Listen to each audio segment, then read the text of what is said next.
So far we have seen what West Nile virus is, what it isn't, and its dangers. Responsibility for finding West Nile virus rests with the County of San Diego. A look now at what the county is doing to protect you. When you think virus, this comes to mind. Laboratories, test tubes, researchers, etc. Well, the county has those, but all the test tubes in the world won't help you find West Nile virus any sooner. You know what works well? Chickens. Fowl are friends to mosquitoes. Remember, they're the ones who carry West Nile. Push comes to shove, a mosquito will bite anything that's got blood. But chances are the first things they'll bite will be birds. So the first things that test positive for West Nile will usually be birds. You've got a problem. You know you've got a problem when these guys convert. We don't always get reports from vets. We don't always get reports immediately from the hospitals. These guys were out there every 2 weeks, and so they're the first ones that are going to convert, and we're going to know about it. So how do you find out? You can't ask a chicken. You've got to bleed them. That's right, blood.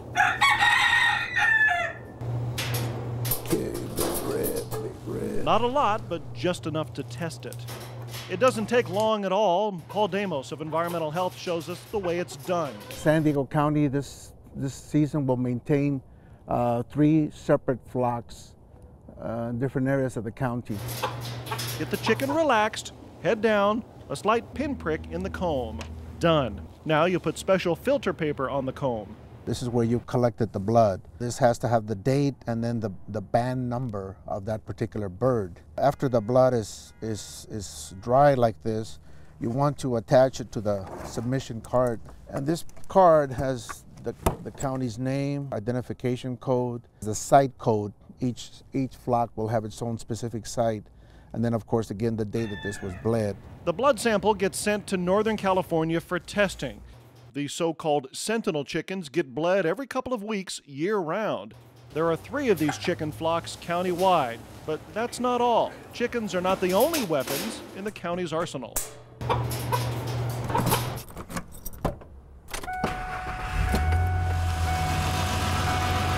There are some conditions out there that can possibly cause a problem with mosquitoes.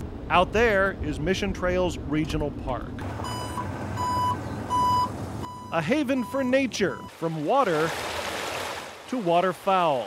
Lots of water, dense growth, a perfect breeding ground for mosquitoes. And this is so tight that the predators can't get in there, and it's hard for us to even apply our larvicides, which is the second biggest part of our IPM program with mosquito control. They can take out some of the growth, but there are environmental concerns. Remove this, then you remove bird habitat. So a lot of that thick growth has to stay. So what do? The county puts up something called an EVS trap. The trap consists of a bucket up on top here, where when you first put the bucket out, you have 4 pounds of dry ice. It lets off carbon dioxide. Carbon dioxide is very attractive to female mosquitoes.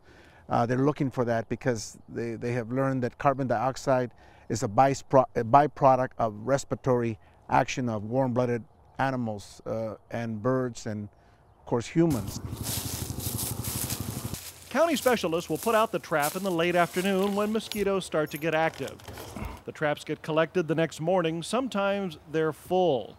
They get taken back to the lab to be processed, then shipped to UC Davis, where they'll be tested for any virus. Then there's this. Helicopters are often used to drop larvicide around ponds to stop mosquitoes.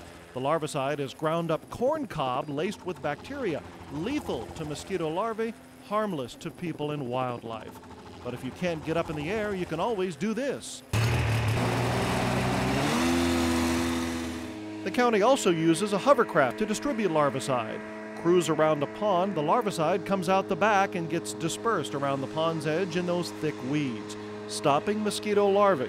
But it doesn't stop there. Don't forget about those mosquito-eating fish. And remember, they're only for home use. They will do a great job of controlling mosquitoes, and we don't have to, it's not something we have to use pesticides for, and it doesn't require that someone be going back to check it constantly, because once we put them in there, they'll pretty well take care of the situation. Remember, they're free and you can find them in many locations around the county. From the field, we head inside. Coming up, how the county works inside the lab to battle West Nile virus.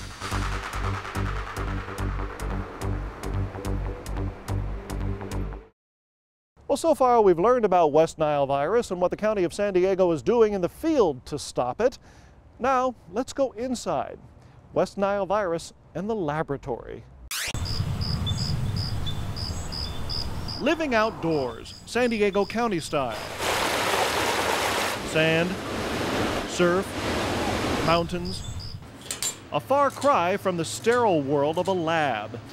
But when Mother Nature visits, she can leave behind this. And as we've learned, that usually leads to these bad news. Enter Al Wajardo, doctor, public health veterinarian. And this is my office. He spends his day looking for anything bad to be found inside animals. The first thing that we will do is we'll go ahead and open up the body, do a complete physical examination in and out, and then we'll take tissue samples that pertain to this case. We can do cultures on it too. If we're considering that this might be an infectious disease process going on. Those tissues will be processed, put in formalin, then it will be cut, fixed in wax, and then we put on slides through special staining. And that staining can identify cause of death. Walk a few steps and we come to a special freezer. Here's where we store our birds that later on will be submitted for testing to the San Bernardino lab for West Nile virus. Remember, birds usually get it first, specifically members of the corvid family, crows, ravens, magpies, blue jays, and they're birds that don't move around much. Usually tend to stay within a 20-mile radius. So they're good sentinel animals, they're good surveillance animals to find out whether or not they have West Nile. Okay, then let's say it's happened.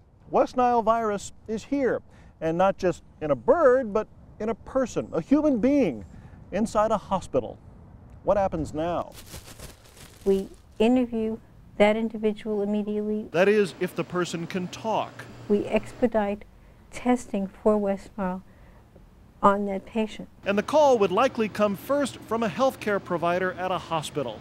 A patient might be sick and displaying signs of something that could be West Nile virus. We would get the maximum amount of information that we could from that provider. How the patient presented, where they are currently, are they hospitalized, are they in a position to be interviewed, have they ordered some specific laboratory test. Then we would work with them to see that an appropriate specimen, in this case a blood sample, was obtained and sent to our laboratory so that we could expedite testing. Tackling West Nile virus from the people side and from the animal side as well.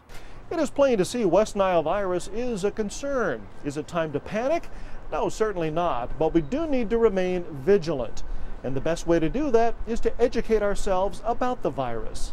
Remember, the County of San Diego is doing everything possible to deal with West Nile virus in the field, in the lab, in the hospital. But ultimately, it rests with you. Learn about the virus. Take those precautions we discussed in this program. And remember, visit our website at sdfightthebite.com or call 888-551-INFO for the latest information. I'm Michael Russo. Thank you for watching.